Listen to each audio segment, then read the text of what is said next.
At the start of these championships, one could have made good money by predicting Turkey would win more individual sprint golds than Jamaica, but that is exactly what has transpired. Ramil Guliyev's 200 meters title outstripped the island that has dominated international sprinting for the past decade, leading to questions about whether Jamaican athletics is in serious decline. Usain Bolt's looming retirement has long prompted fears about how athletics fills the enormous void he will leave, but what about the effect in Jamaica, where he is the most famous export since Bob Marley, where an entire nation stops to watch one man run? London 2017 has done little to alleviate concerns, with the country having won only 3 medals so far and standing no chance of getting close to the 12 they won in Beijing 2 years ago or the 11 in Rio last summer. The women's 200 meters final will be contested without a Jamaican representative for the first time in the event's 34-year history. Clearly there are some people at home who believe the sky is falling in, said Andre Lowe, editor of the Jamaica Gleaner, but I don't think there's any reason to panic.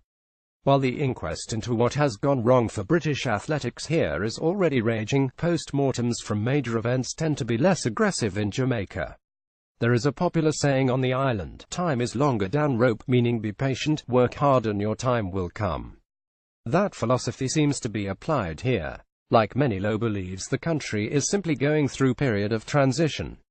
Over the last 8 years or so since the Beijing Olympics in 2008, we have seen the same people dominating, said Lowe, Usain Bolt, Shelly-Ann Fraser-Pryce and to a lesser extent Veronica Campbell-Brown.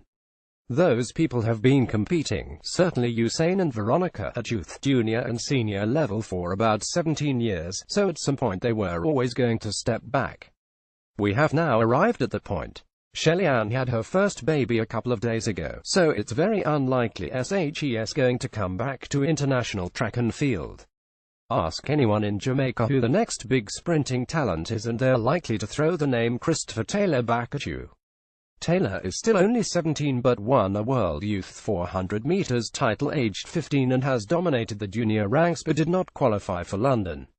Even Bolt has spoken in the past of his struggle to make the transition from junior to senior level. He was only 15 when he won the 200 meters at the World Junior Championships in 2002, but it was another 5 years before he won his first major senior medal, a 200 meters silver at the Osaka World Championships in 2007. About 35% of this team is made up of athletes who are competing at major shows for the very first time, said Lowe. That's unusual to be having such a high number, but it helps the talent pool is there.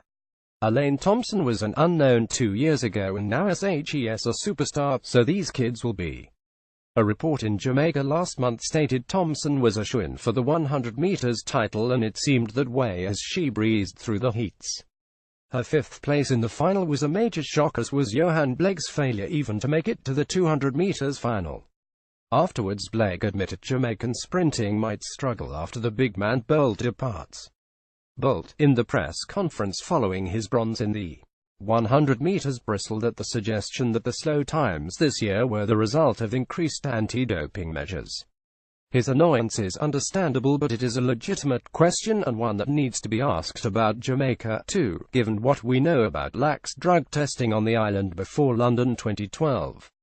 Britain's Olympic champion sprinter Darren Campbell thinks making a link between a decline in Jamaican performances and improved anti-doping measures, including athlete biological passports, is premature. I think it's a bit of a stretch to link the two, he said. A lot of sprinters have a Caribbean background, so for whatever reason the fast gene seems to pass over there. This track here isn't the same as the London 2012 track, which was lightning. It's also the year after the Olympics, and if you've been successful, you're enjoying the success, so sometimes take your eye off the ball.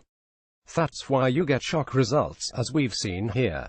Jamaica will expect to hear the Land We Love national anthem blaring out at the London Stadium at least a few more times over the weekend, with the relays to come. They've been punching above their weight for a good few years, said Campbell, so if they have underperformed here, it could probably be said the USA have been underperforming for the last decade. Whatever way you look at it, Jamaica are not going to disappear.